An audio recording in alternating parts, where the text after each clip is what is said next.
तो आज हम पढ़ेंगे विराम चिन्हों का प्रयोग, which in English we say as punctuation marks. So punctuation marks are very important when we write any sentence.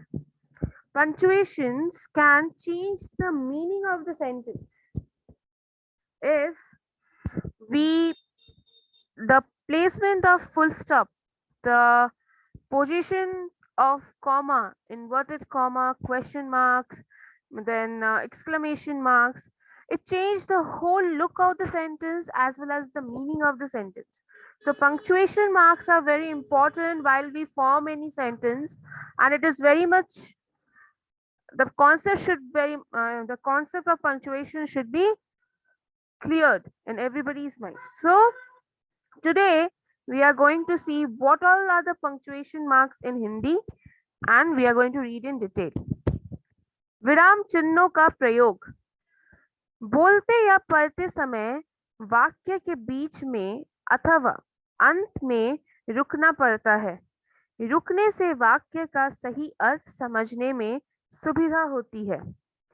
लिखते समय रुकने की इस प्रक्रिया को स्पष्ट करने के लिए कुछ संकेत चिन्हों का प्रयोग किया जाता है। इन चिन्हों को विराम चिन्ह कहते हैं। विराम का मतलब होता है टू स्टॉप। विराम का मतलब होता है थोड़ा सा रुकना। तो जब भी हम कोई सेंटेंस बोलते हैं या जब भी हम कोई सेंटेंस पढ़ते हैं तो उसके बीच में या फिर उसके एंड में हमें थोड़ी देर के लिए रुकना पड़ता है। Like we have to stop for few seconds so that we can clarify the meaning and describe the meaning of the whole sentence. हम पूरे वाक्य के अर्थ को अच्छे से समझा सके, इसलिए हमें थोड़ी देर के लिए रुकना पड़ता है। लिखते समय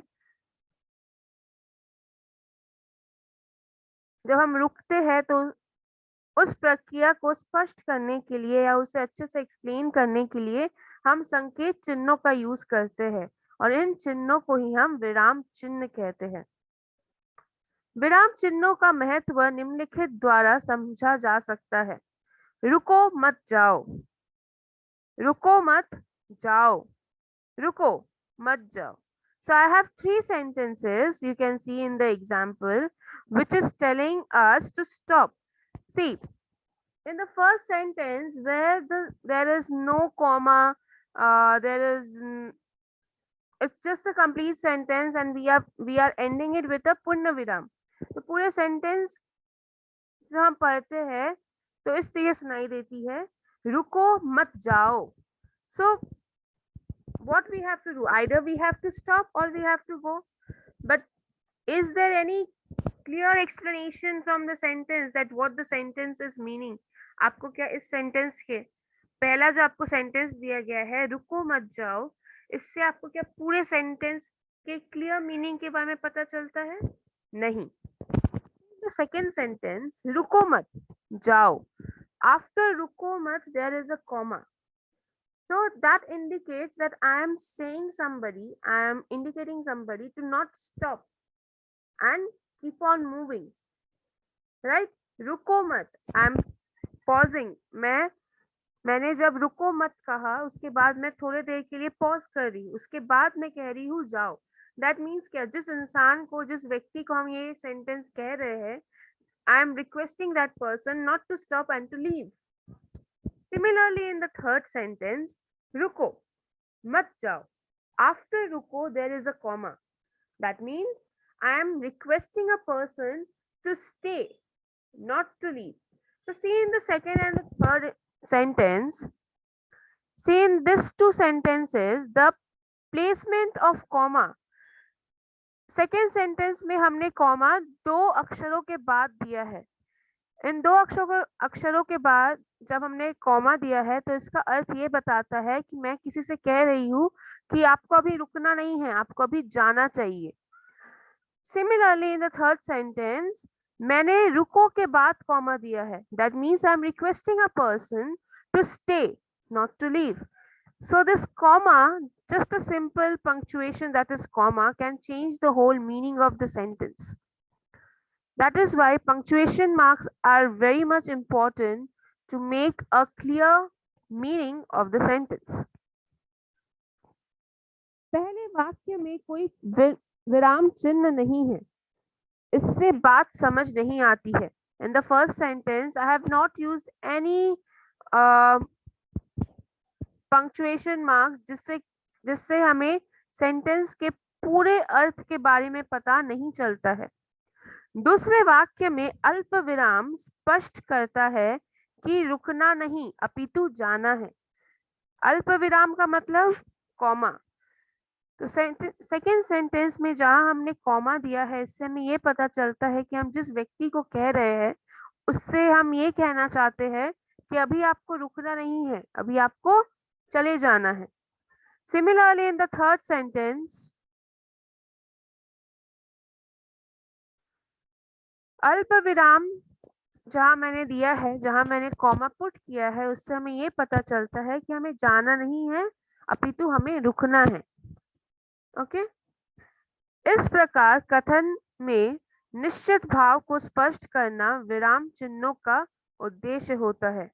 So what is the main work of punctuation? The main work of punctuation is to describe the sentence properly, is to explain the sentence properly.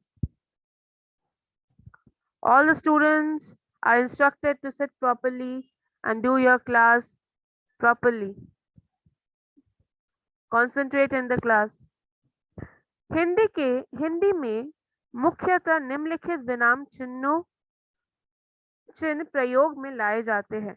So I have few examples in your book of punctuation marks which we use while writing the sentence. All the doubts I clear it last. Oishi, drop your hand. At last I'll clear your doubt. पहला है पूर्ण विराम. पूर्ण विराम को हम English में full stop कहते हैं. In English, when we complete the sentence, we give full stop, right? A small dot. In Hindi, when we complete the sentence, we give punna viram, that is a line. Okay.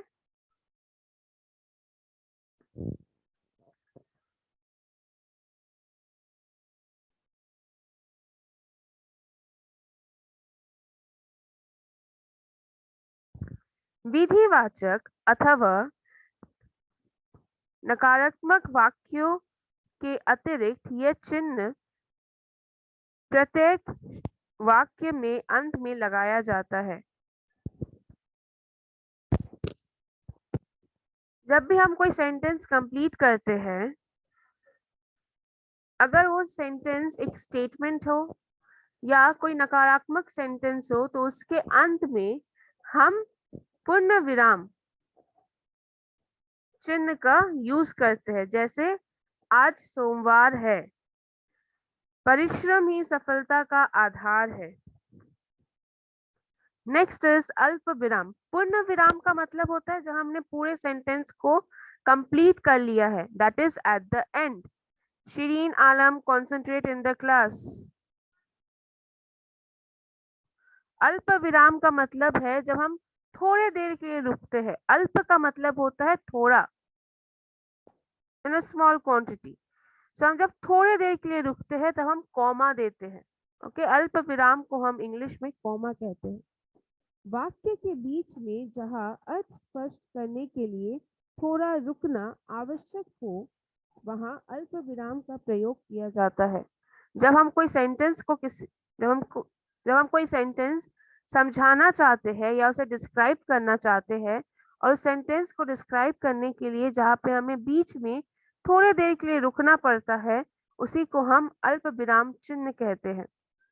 ठीक है. That is comma. Ram, Lakshman, Bharat और शत्रुघ्न भाई थे. तुमने जो pen खरीदा था वो खो गया. तो पहले सेंटेंस में हम ये बताना चाहते हैं कि राम, लक्ष्मण, भरत और शत्रुघ्न ये चारों भाई थे. तो हम राम के बाद अल्प विराम देते हैं, कॉमा देते हैं, उसके बाद हम थोड़ा सा पॉज करते हैं, लक्ष्मण के बाद कॉमा देते हैं। भरत और शत्रुघ्न भाई थे। तो जहां हमें पूरे सेंटेंस को अच्छी तरीके से एक्सप्लेन करना हो और उसे करते समय अगर हमें कहीं पे थोड़ी देर के लिए रुकना हो तो हम उसमें अल्प विराम चिन्ह का यूज करते हैं।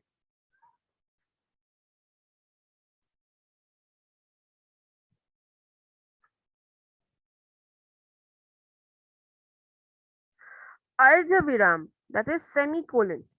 यदि बोलने या लिखने वाले को अल्प विराम से कुछ अधिक और पूर्ण विराम से कम समय उठान